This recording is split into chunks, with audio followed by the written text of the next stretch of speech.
Buenas tardes, mi nombre es Raquel Yuste y voy a hablar sobre el concepto de equivalencia en la traducción.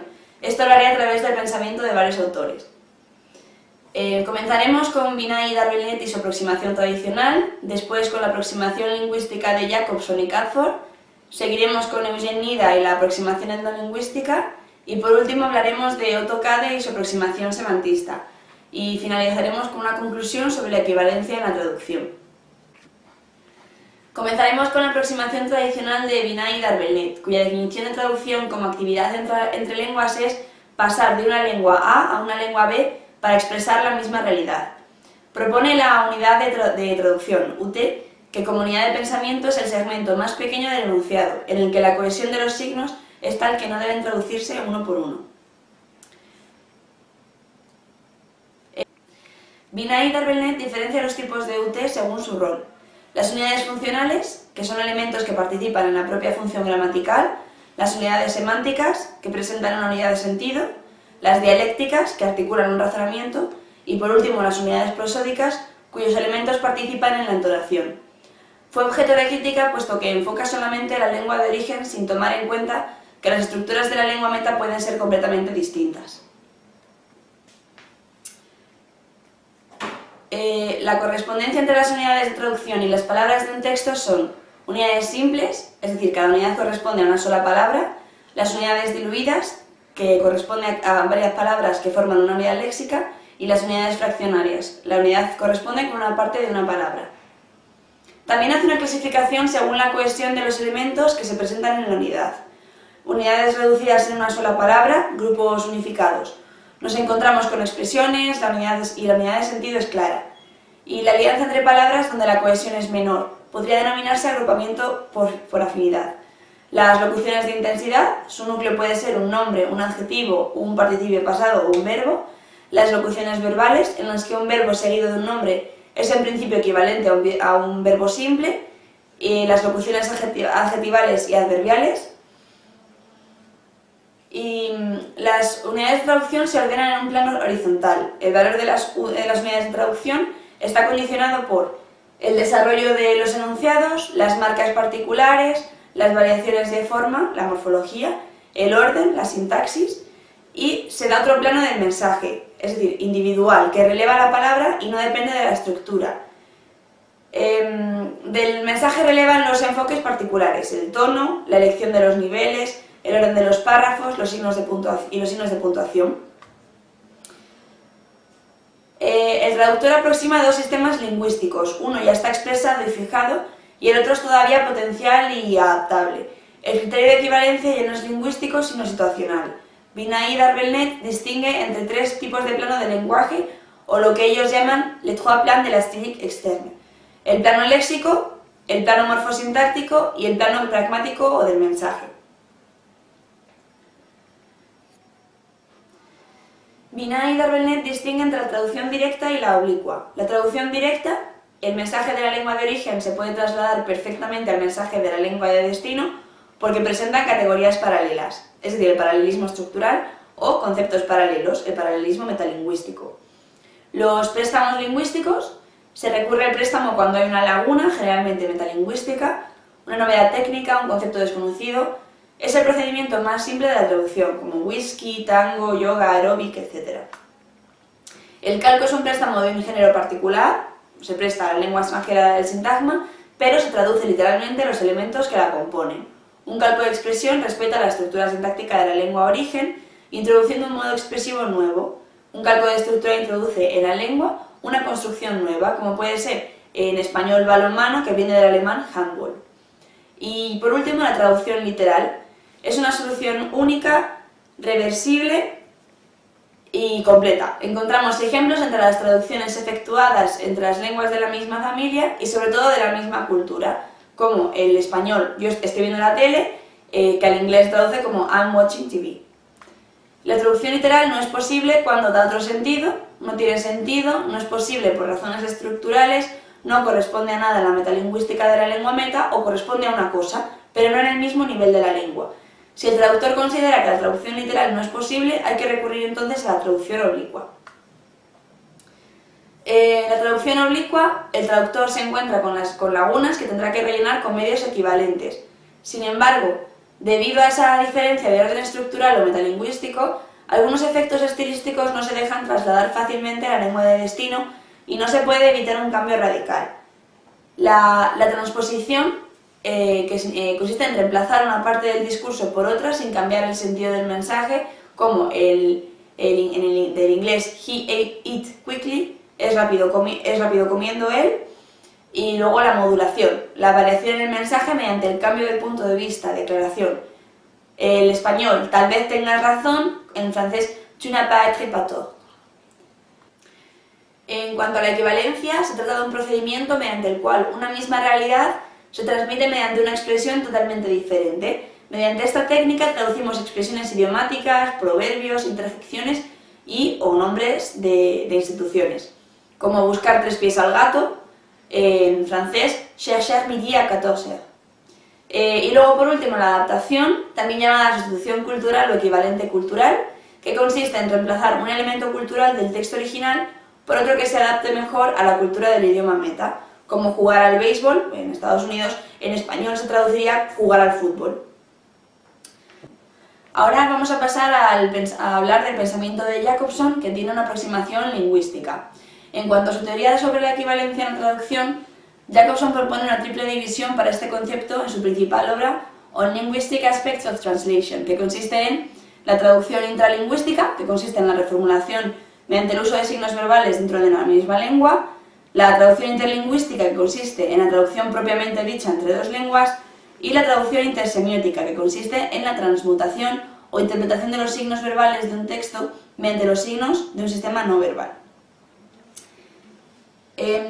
Jacobson afirma que en la traducción interlingüística, que es el aspecto que más nos importa, ya que es el tipo de traducción que nosotros estudiamos, el traductor empleará sinónimos para conseguir que el mensaje del texto de origen llegue al receptor, por lo que realmente no podríamos decir que hay una equivalencia completa entre ambos textos, pues las palabras empleadas no serían las mismas.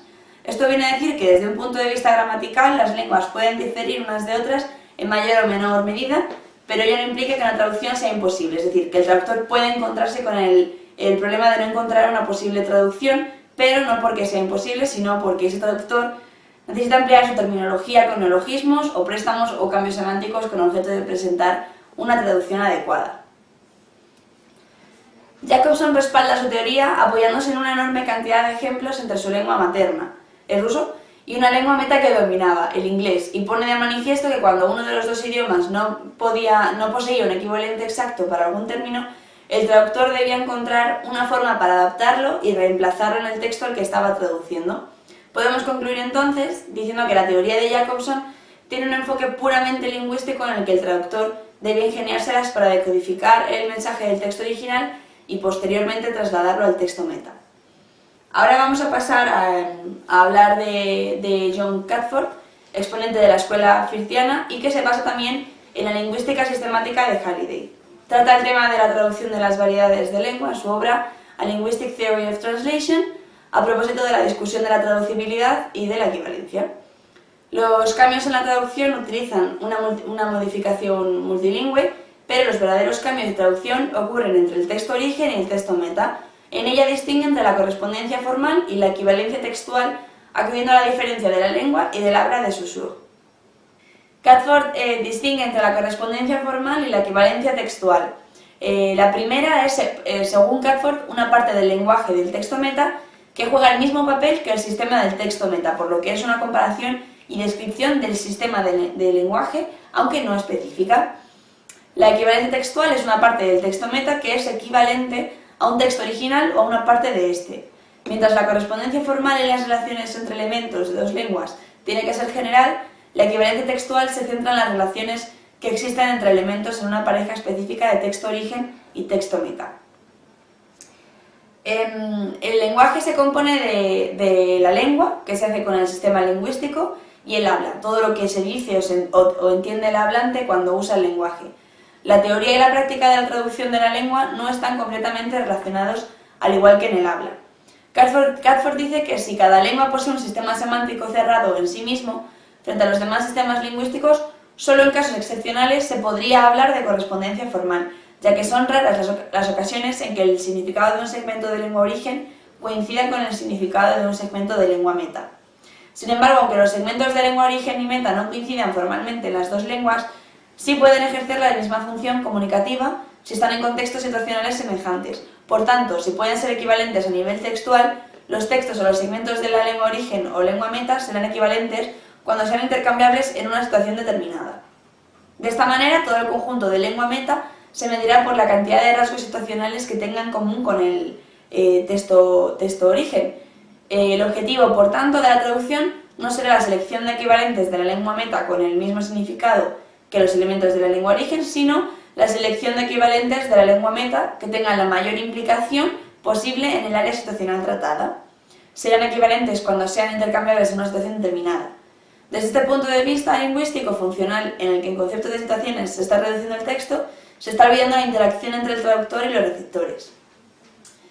Catford habla de dos formas de traducción que son importantes para entender las discusiones de la posibilidad o imposibilidad de traducciones equivalentes y describe full versus partial, diciendo que lo completo es cuando cada parte del SL, Source Language, text is replaced by the TL, Target Language, text material. La traducción de un texto que no puede ser completo ocurre más con traducciones literarias. Aquí el traductor cree que es imposible mantener el sentido especialmente relacionado con el contexto local del texto original. Catford define la equivalencia como translation equivalence occurs when an SL and a TL text or item are relatable to at least some of the same features of substance. Es importante tener en cuenta su definición de equivalencia general cuando nos centramos en la distinción que propone Eugene Nida entre equivalencia formal contra equivalencia dinámica. En cuanto a la aproximación neurolingüística, tenemos las aportaciones de Eugene Nida. El máximo exponente de esta aproximación fue este lingüista estadounidense que aportó a este ámbito de estudio la teoría de la equivalencia dinámica a la equivalencia formal.